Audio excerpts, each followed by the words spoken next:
right, so welcome everybody to the Boost Hospitality Podcast. This is season 6, episode 5.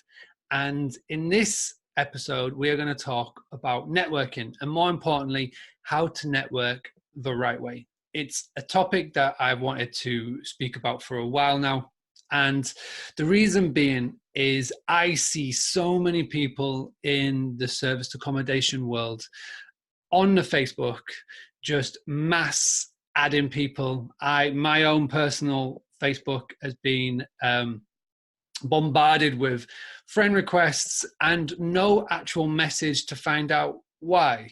It's not only until I send a message back saying, hey, what's the friend request for, that I actually then get the message back saying, I'm looking to grow my network, I'm looking to meet more people, which is all well and good, but there's right ways and wrong ways to network. And that's just online. That's not to mention about offline events. And the reason why I wanted to do this episode in particular is because I feel that if we can talk about networking and if we can sort of take away the spammy aspect of it, we can talk about the powerful aspect of it and how we can do it for good. It will be a great way of not only growing your network, your reach of people that you can reach out to discuss about service accommodation and growing the business, but it's also a great way to helping you grow your business in service accommodation. Now, like every episode of this season of the Boost Hospitality Podcast, I've reached out to a guest, and this week I've decided to get on somebody that I've been wanting to chat to for a long time. It's Elaine Watt of the HLS podcast. Elaine has got a Facebook group. She's got a fantastic website. She's got a fantastic community. She does monthly meetups. She goes to a lot of events, and I couldn't think of anybody else better to speak to when it comes to talking about network. So without further ado, I am going to bring her onto the show. And Elaine, if you could do me a massive favor and just introduce yourself to the audience, let everybody know a little bit more about you and just how you got into this world of property and holiday lettings, please. Yeah. Hey, Mark. Thanks for inviting me. It's so good to talk to you finally, because we've been crossing paths online for such a while. I've been following what you're doing and it's super exciting. So thank you. It's great to talk to you. So my name is Elaine Watt, as Mark has said. I am the host of the Holiday Let Success podcast. I got into hospitality coming up for 5 years ago now. My original background was always property. My family have always done up properties, sales, network marketing, and customer service. And I think I never really knew exactly what it was that I wanted to do. And I think I've managed to pull all of those things together and find all of that within the hospitality industry. So yeah, it all came together, and here I am 5 years later. Amazing. So where are you based in the world? I am in Worcestershire, in the UK. So where Birmingham is, and kind of left. Birmingham and header left. Love it. Yeah. So when did you first venture into the world of property, as in when did you start to run a rental business and whatnot? Can you give like a sort of a time scale? When we're filming this July 2019, what's the sort of path that you've taken since venturing into it to where we are now? Okay, so I started off, me and my husband and our 4 children, we moved to Worcester about 9 years ago, and it took us ages to find somewhere. We wanted somewhere we could do up, and we finally found this place we wanted to have as our forever home. We both moved around a lot, but found this place, and there's a Victorian walled garden out of the back, and there was this little door that went through this really overgrown area, and we found this, what used to be a gardener's room. And my mind starts ticking straight away before we've even moved in. What could I do with that? And after we moved in, we decided we'd do it up. And first of all, it was for my husband to work in as an office. But that didn't last long, because I was like, Stuart, out! I've got a plan for this. So shoved him in a corner in the house. But don't worry, he's looked after now. He's got a lovely place to sit now. It was temporary. So this tiny little place, it's just a little studio. And I really got started there. Just got started with Airbnb. really got the bug, started to grow, and we had a place up in Sheffield, and that place we moved from long-term let to short-term let, and that probably was about a year after it. It took me a year, I would say, to start to feel confident that I could operate something from a distance. Mm-hmm. And since then, I've now got another 4 places, and I'll probably stick at 4 for now, and focus on building up my bookings here and building up the Holiday Let Success podcast, and hopefully sharing what I've learned so far before growing further. I like how you segue onto the podcast. That was one of my next questions. So when did you think about getting started with a podcast? What was the inspiration behind it? And when did you just go, you know what, I'm just going to record something and see how it goes? Well, really, I started it because I had absolutely no idea what I was doing when I first got going. As a holiday rental owner, I had absolutely no idea. And I knew that I needed to learn internet marketing as well as just relying on the OTAs. I knew I wanted some form of control of my business. So I delved into learning about internet marketing. And that was when I first found out about podcasting. And I was like, oh, this is amazing. This is obviously what I've got to do. So I thought I can't be the only person who is in this situation thinking, I have no idea how to do this. I don't know what I'm doing. And I thought it would be great to share with other people that were in a similar situation to me, to hopefully help them get the hang of it, take control of their business and grow and make it into something with longevity, with a future. And it gave me a really good excuse to speak to people that were doing this and take some amazing advice. I've had the opportunity to speak to just some absolutely incredible people across the industry. Now, what was the first thing that you did when you wanted to start to get guests on the show? Because this is like really is sort of going back to what we were talking about as a topic, and the theme of this is about networking. So how did you pluck up the courage to go and speak to somebody and say, hey, come on my show, this is my podcast?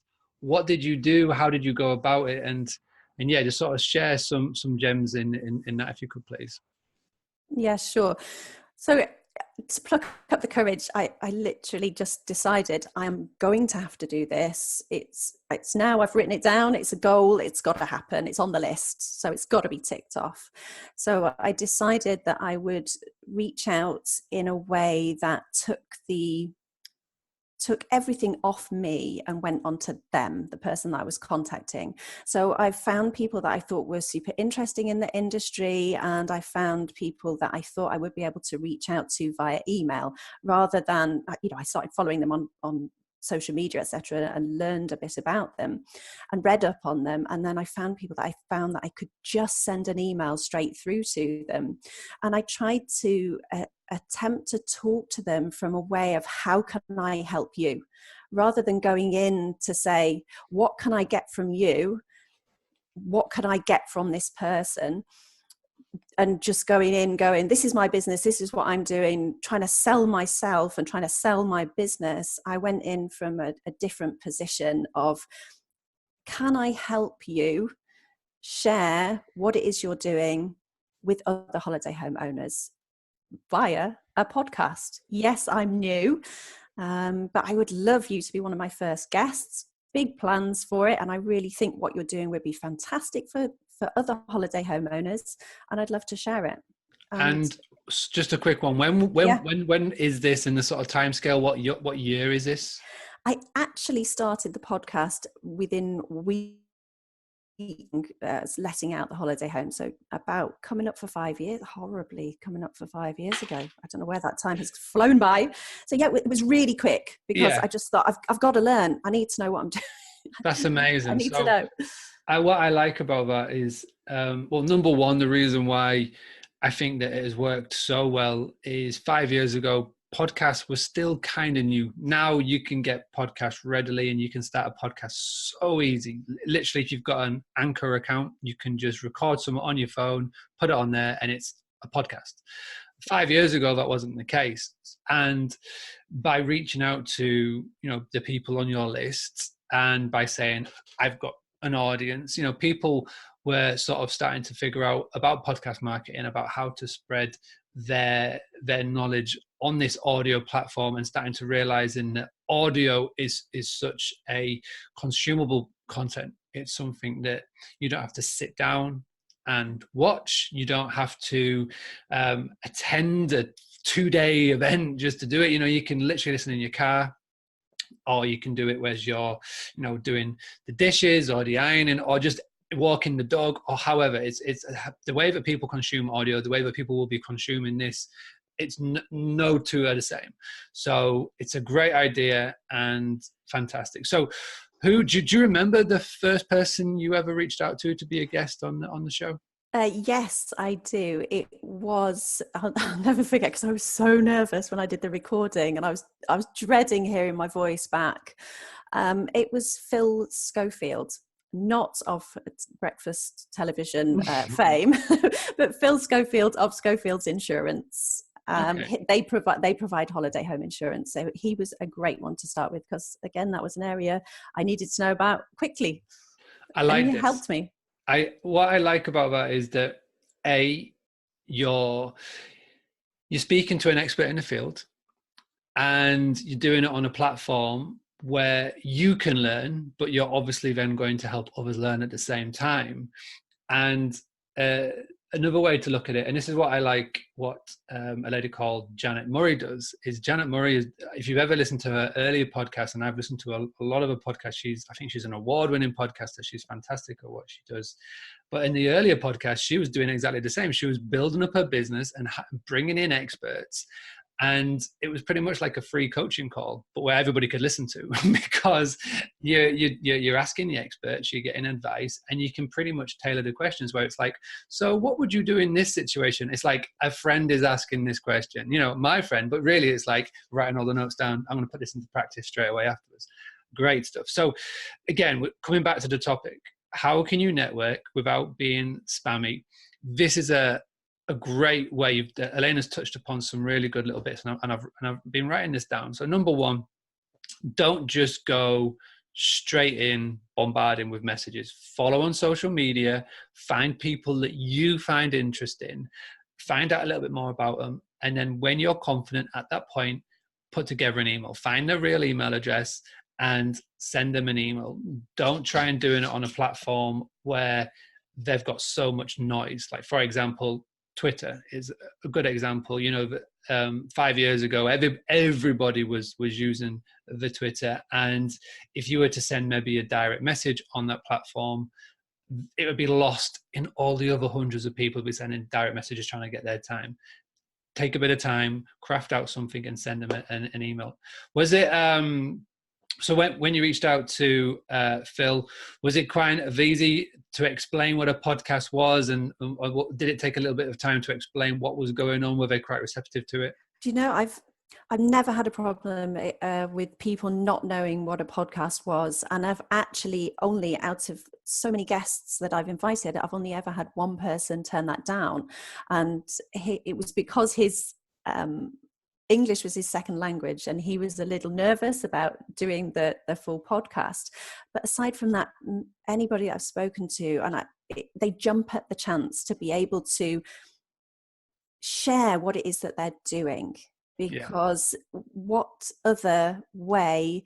I mean, they're on social media, they've got their own website, but where have they actually had the chance to explain step by step purely what it is that they do, with some really good questions just pulled out, which I needed to ask, and I knew that other holiday homeowners would ask as well.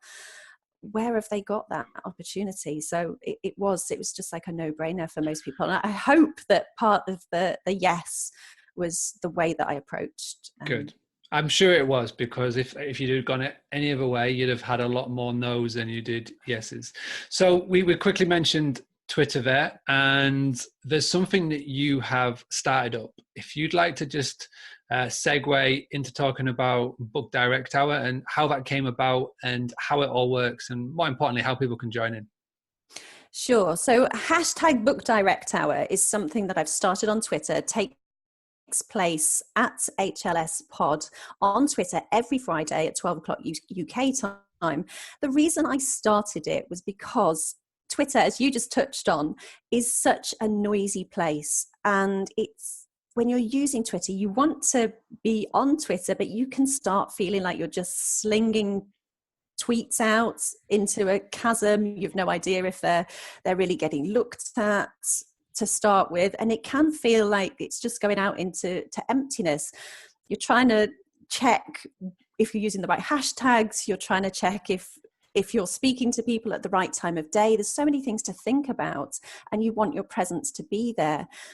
But what I wanted to do was to try to give people who are time poor when it comes to marketing on Twitter a way to really concentrate those marketing efforts into a single hour per week and really just get everybody's eyes on this one section. If we all power up during that hour using hashtag Book Direct Hour, we're all focused on the same thing, and that's sharing, first of all, how good it is to book direct. And I hope that it supports the book direct movement, which has started brilliantly by Amy Highnote over in America.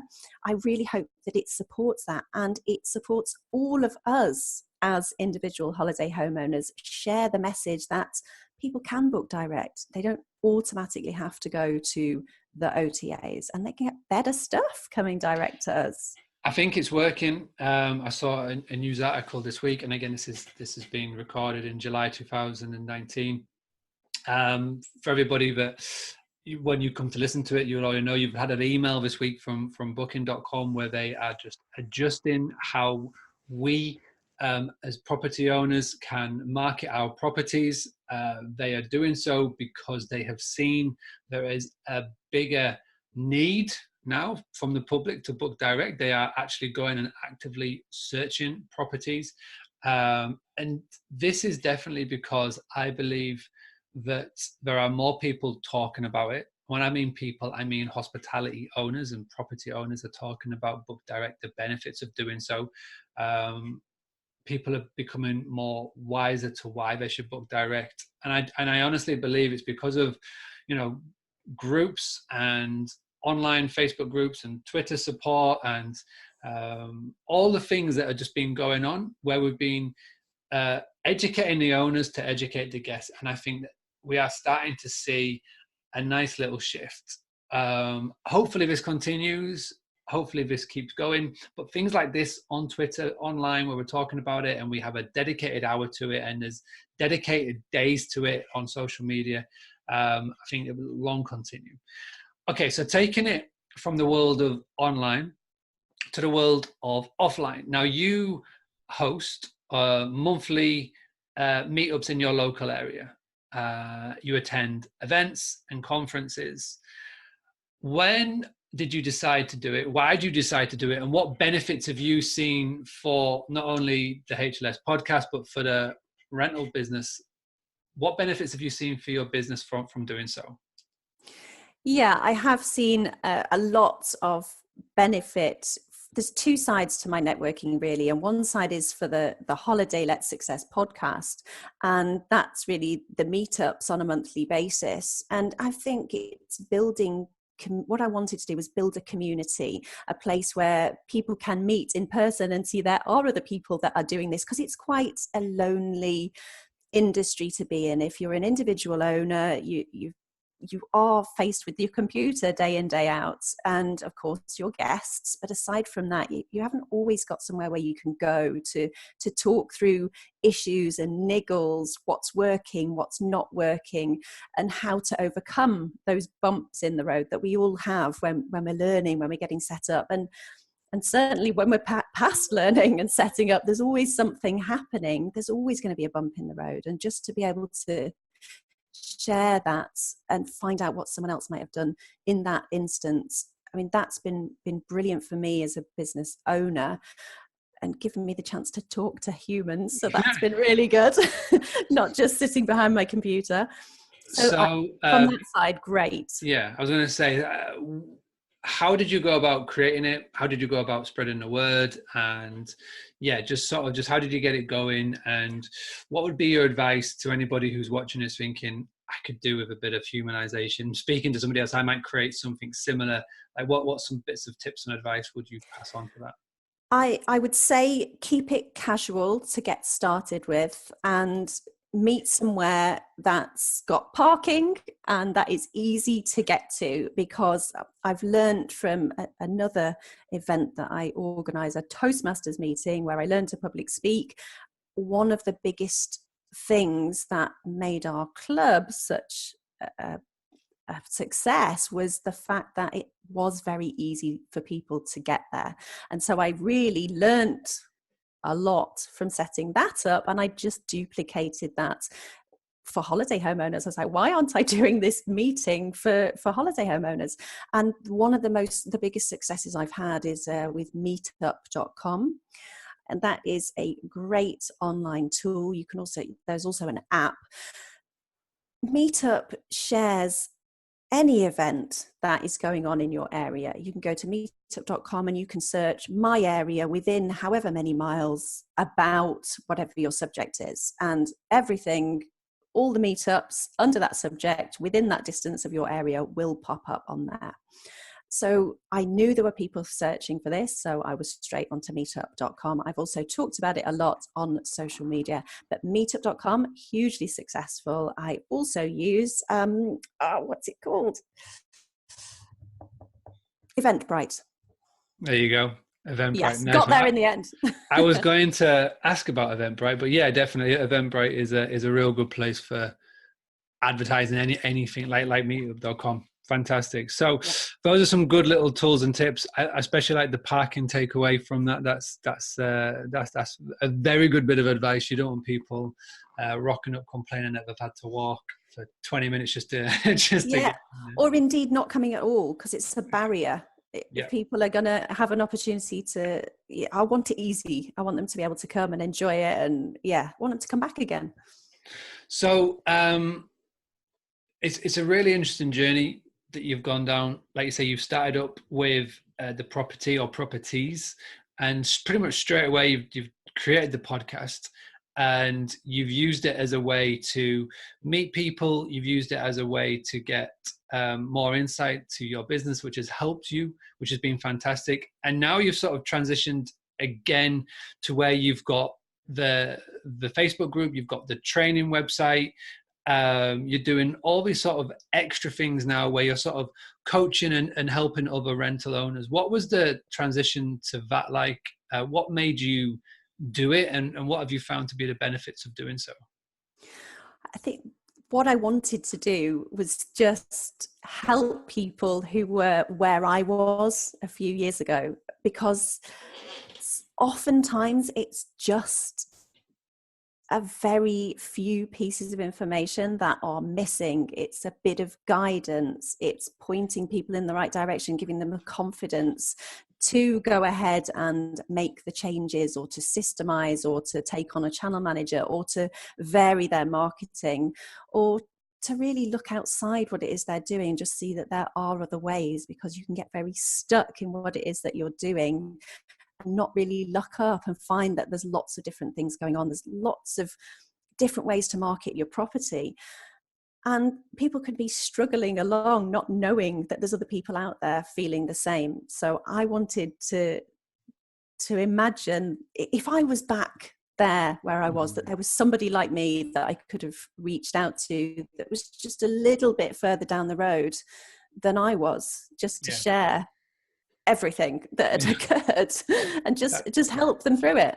Yeah, no, 100%. And it's like you've transitioned and created a third part to the business. And over the last couple of years since doing that, have you got from all the businesses that you do, have you got a favorite failure? So what I mean by this is something that you've done, something that's gone wrong, and you've absolutely flipped it from a negative into a positive, and where you can look back at it now and go, yeah, that was something that's gone wrong, but we fixed it, we've created it, and it's turned out all the better for it. I hate this question because there are so many things I did wrong. Mhm. There's so many to choose from. There's numerous things. So I was trying to pick out something that would be useful for people who are listening to try and avoid. And I think what I did that was the biggest, actually, I thought I was moving forwards quickly, and actually I probably slowed myself down purely by not having enough systems in place to know exactly what to do in every situation, because I tried to grow without having that there. So I'm taken on 2 properties without first having all the systems in place, from already having 3 set up. So I moved very quickly from 3 to 5. And I know there's people out there that they're taking on loads and loads of properties and they're growing like crazy. But for me, I needed the framework 100% complete. And because I had to then focus on building up these 2 new properties, I hadn't really finished off exactly what it was, exactly how I was going to market these properties and who it was I was marketing to. And because I didn't finish that off, my message wasn't clear and I didn't get enough bookings in straight away. So I had to step back, systemize, decide who it was I was talking to, and really hone my message. And then I started to build everything up again and really start moving forwards. But it was that I was just so desperate to grow. And it, with hindsight, I probably made life more difficult for myself. No, and I guarantee that you will not be the only one at all. Scaling and growing a business, but then not having the systems and the structure in place. I can guarantee that 80% of the people that listening or watching this back will be like nodding their head, going, "Yep, yeah, absolutely," because it is something, and it's another thing that doesn't really get mentioned enough, I think. And thankfully now there are a lot of people out there that have started businesses which are helping other businesses to system and scale in the world of hospitality, which is good to see. We had Amanda and David in episode 3 of this podcast, and they've got a business called SA Angels, which we spoke about that, about building a system, building a structure, outsourcing your business to mean that you can look after the more important tasks. So that is very good. So we have talked about it a little bit. We talked about the podcast and the coaching business and whatnot. Could you just give people a little bit of more of an idea of, if they wanted to find the podcast, if they wanted to find out more about you, if they wanted to attend any events that you're running, what's the best way for people right now to go and do so? Absolutely. If you want to take a listen to the podcast, you can go to the iTunes store and search in Holiday Let Success, and you will find us there. We're also on anywhere that you get your podcasts, you will find us. Alternatively, you can head to the website, which is hlspod.com/podcast, and you can listen there too. If you wanted to have a chat with me, I would love to have a chat with you, even if it's just to vent something or share something that you've struggled with, or even if it's something just to share something that's been going great. Head to hlspod.com/Zoom and book a 20-minute call with me. I'd love to chat to you. Amazing. All right, well, thank you very much for this. I really hope that everybody tuning in goes and checks out the podcast. There are a ton of episodes, loads of episodes. Like, you can literally scroll down and pick out anything that you want from all sides of aspects of a business, which I have done, which has been really good for me, just to find out more about the industry, more about how all these other little things work. It's a really good little tool to do so, and I encourage everybody. It doesn't matter whether you are a guest house owner, a hotel owner, a rental owner, obviously, but it's for everybody in the world of hospitality, because there's so much tactics and tips in there. Elaine, thank you very much for being My on pleasure. this show, and thank you everybody for tuning in. So as you can tell, this is season 6 of the Boost Hospitality podcast. That means you've got 5 more seasons that you can go and check out right now. Again, just go to boostly.co.uk/podcast. Each season has been packaged up to talk about different topics. The first season talks about how you can increase your direct bookings in just 5 steps. We even interview other hospitality owners about their biggest tactics and tips for boosting their direct bookings, all the way up to last season, where I show you how to run a Facebook competition step by step, and you can tune in and you can just follow those steps. So thank you very much for listening to this. Please go and check out the rest. Are available, like we said, on iTunes, and thanks to Anchor, they literally put us everywhere, Spotify, you name it. But before you do leave, please head over to iTunes. This is where I want you to go, and go leave one of those lovely 5-star reviews to get more people aware of it. And if you want to find out anything else about Boostly, just go to boostly.co.uk. Thank you very much, and we'll be back for another episode very, very soon. And we stop recording.